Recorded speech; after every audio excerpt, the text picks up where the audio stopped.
അമേരിക്കയിലെ ഫ്ലോറിഡ എന്ന സ്ഥലത്ത്, ഫ്ലോറിഡ സ്റ്റേറ്റിലെ ടാംപ എന്ന് പറയുന്ന പ്രദേശത്തെ ഹോണററി കൗൺസിലാണ് അദ്സൻ അസദ്. അദ്സൻ അസദ് എന്ന് പറഞ്ഞാൽ ആസി മുനീറിൻ്റെ അടുത്ത സുഹൃത്താണ്. ഇപ്പോൾ പാകിസ്ഥാൻ കരസേനാ മേധാവി ഫീൽഡ് മാർഷൽ മുനീർ രണ്ടാമതും അമേരിക്കയിൽ പോയി. അമേരിക്കയിലെ സൈനിക മേധാവി സെൻകോമിൻ്റെ തലവനായിരുന്ന കുറില്ലയുടെ യാത്രയപ്പിന് പോയതാണ്. യാത്രയപ്പിന് ശേഷം അവിടെ ഒരു ഡിന്നർ ഉണ്ടായിരുന്നു. ഡിന്നർ നടന്നത് അവിടുത്തെ ഒരു ഹയാത്തിലാണെന്ന് തോന്നുന്നു. ഹയാത്തിലാണ് ഡിന്നർ നടന്നത്. ആ ഡിന്നറിൽ കയറിയ എല്ലാവരോടും പറഞ്ഞു, നിങ്ങൾ മൊബൈൽ ഫോൺ കൊണ്ടുവരാൻ പാടില്ല, റെക്കോർഡ് ചെയ്യാൻ പാടില്ല, അതായത് പ്രസംഗം ഒരിടത്തും ടേപ്പ് ചെയ്യാൻ പാടില്ല. എന്നിട്ട് ആ പ്രസംഗത്തിലൂടെ അസിം മുനീർ വലിയ ചില ഭീഷണികളാണ് നടത്തിയത്. അദ്സൻ അസദ് എന്ന് പറയുന്ന ആൾ ട്രംപിൻ്റെയും മുനീറിൻ്റെയും അടുത്ത സുഹൃത്താണ്, ബിസിനസ്സുകാരനാണ്. അപ്പോൾ മുൻപും ഇന്ത്യ, പാകിസ്ഥാൻ, അമേരിക്ക വിഷയങ്ങളിൽ ചില ഇടപെടലുകൾ നടത്തിയിട്ടുണ്ട് അദ്സൻ അസദ്. അയാളൊരു വലിയ ലോബിയിസ്റ്റാണ്, വലിയ ധനാഢ്യനാണ്. ഇന്ത്യ വിരുദ്ധ പ്രവർത്തനങ്ങൾക്ക് ചുക്കാൻ പിടിക്കുന്ന ആൾ. അയാൾ ഒരുക്കിയ വേദിയിൽ, അയാളുടെ ഡിന്നറിൽ അയാൾ കൊടുത്ത ലഹരി നുകർന്നുകൊണ്ട് അസിം മുനീർ അതിഭീഷണമായ ചില വെല്ലുവിളികൾ നടത്തി. അതിലൊന്ന്, സിന്ധു നദീജലം എന്ന് പറയുന്നത് ഇന്ത്യയുടെ തറവാട്ട് സ്വത്തൊന്നുമല്ല. ഡാം കെട്ടിയാൽ 10 മിസൈൽ അയച്ച് തകർക്കും. എന്നിട്ട് സെൻകോമിൻ്റെ അതിഥിയായി പങ്കെടുത്ത് സെൻകോമിന് തന്നെ ഭീഷണി ഉയർത്തുന്നൊരു പ്രസംഗം കൂടെ നടത്തിയെന്ന് പ്രിൻ്റ് പറയുന്നുണ്ട്. അതായത് അമേരിക്കയുടെ അതിഥിയായി വന്നിട്ട് അമേരിക്കയ്ക്ക് ഉൾപ്പെടെ പരോക്ഷമായ ഭീഷണി, അതായത് ഞങ്ങളെങ്ങാനും ഡൗൺ ചെയ്യാൻ, തോൽപ്പിക്കാൻ ആരെങ്കിലും ശ്രമിച്ചാൽ ലോകത്തിൻ്റെ പകുതിയും കൊണ്ട് ഞങ്ങളുടെ ആണവായുധമുണ്ട്. അമേരിക്ക കൊടുത്ത വേദിയിൽ അമേരിക്കയ്ക്ക് പോലും എതിരെ സംസാരിക്കുന്ന തരത്തിലേക്ക് മതിമറന്ന് നിൽക്കുകയാണ് അസിം മുനീർ. ആ പ്രസംഗത്തിൻ്റെ വാർത്ത എനിക്ക് തോന്നുന്നത് അവിടുന്ന് പുറത്തിറങ്ങിയ ആളുകൾ നൽകിയ വിവരങ്ങൾ വെച്ചിട്ടാണ് പ്രിൻ്റ് പോലെയുള്ള മീഡിയ ഇത് റിപ്പോർട്ട് ചെയ്തിരിക്കുന്നത്. നമ്മുടെ മാധ്യമങ്ങളിലൊന്നും വാർത്തയില്ല. യഥാർത്ഥത്തിൽ അസിം മുനീർ എന്താണ് അമേരിക്കയിൽ നിന്ന് ഇന്ത്യക്കും പരോക്ഷമായി അമേരിക്കയ്ക്കും എതിരെ പറഞ്ഞത്? ഇത് 120 പാകിസ്ഥാൻകാർ ആണ് അതിഥികളായിട്ട് ആ വിരുന്നിൽ, ഹയാത്ത് ഗ്രാൻഡ് ഹയാത്ത് ടാംബയിലെ ഹലാൽ ഫുഡ്, ഹലാൽ ഭക്ഷണം ആണ് വിതരണമൊക്കെ ചെയ്തിരുന്നത്. ബീഫും അങ്ങനത്തെ സംഗതികളും ഒക്കെ ഉണ്ടായിരുന്നത്.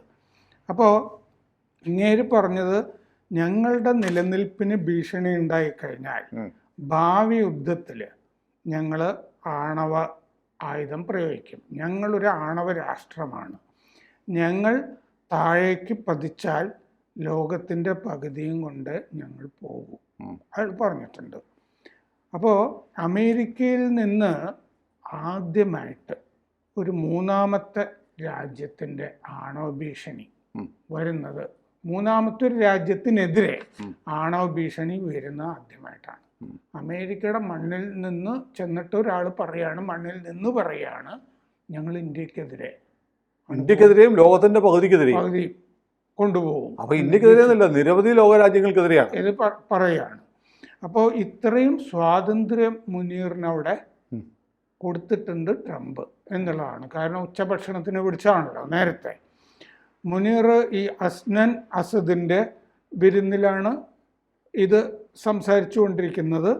അപ്പോൾ അസ്നൻ അസദ് അപ്പോൾ സിന്ധു നദി തട കരാറിനെ പറ്റി പറഞ്ഞിരുന്നു. 2.5 കോടി ജനങ്ങൾക്ക് പട്ടിണി സമ്മാനിക്കുന്നതാണ് ഈ പദ്ധതി എന്ന് മുനീർ പറഞ്ഞു. ഇന്ത്യ ഡാം പണിയുന്നുണ്ടോ എന്നുള്ളത് ഞങ്ങൾ ശ്രദ്ധിച്ചുകൊണ്ടിരിക്കും. ഡാം പണിതു കഴിഞ്ഞാൽ 10 മിസൈൽ അയച്ച് അത് തകർക്കും. ആ ഡാം ആരുടെയും കുടുംബസ്വത്തല്ല, ഞങ്ങൾക്കോ മിസൈൽ ക്ഷാമം ഇല്ലതാനും എന്ന് പറഞ്ഞു.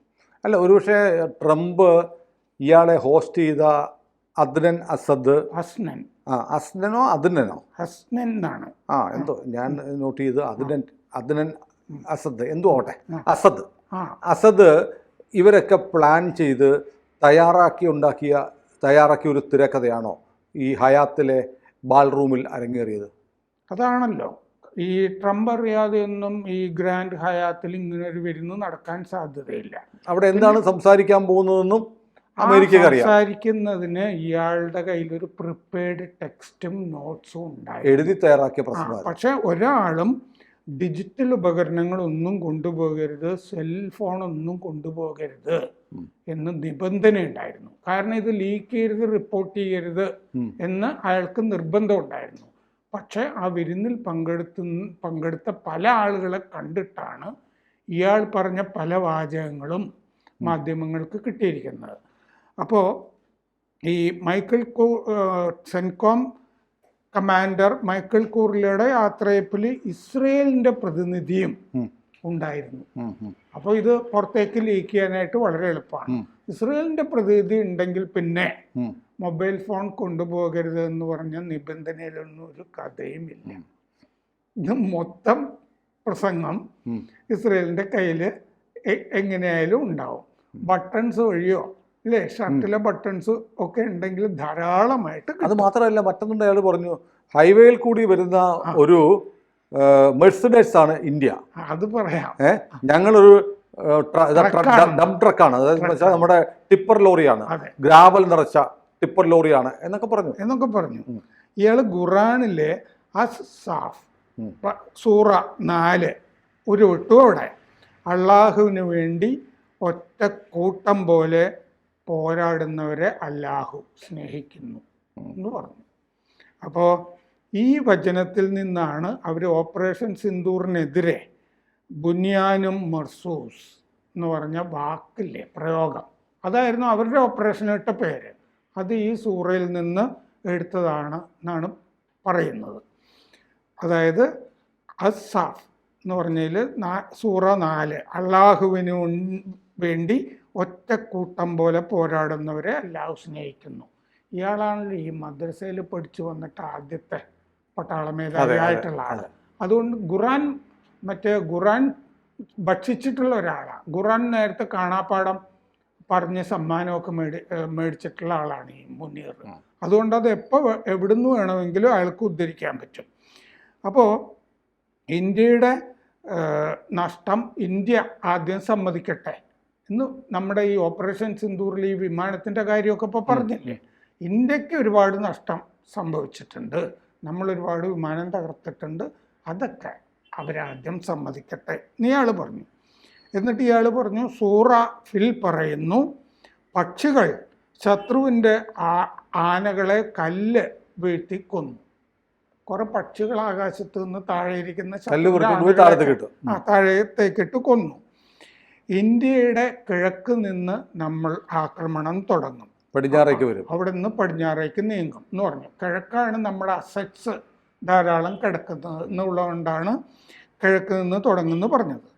എന്നിട്ടാണ് അയാൾ പറഞ്ഞത് ഇന്ത്യ ഹൈവേയിൽ ഫെറാറി പോലെ വരുന്ന തിളങ്ങുന്ന മെഴ്സിഡസ് ആണ്, നാം കല്ല് നിറച്ച ട്രക്കാണ്, ട്രക്ക് കാറിനെ ഇടിച്ചാൽ ആർക്കാണ് നഷ്ടം എന്ന് ചോദിച്ചു.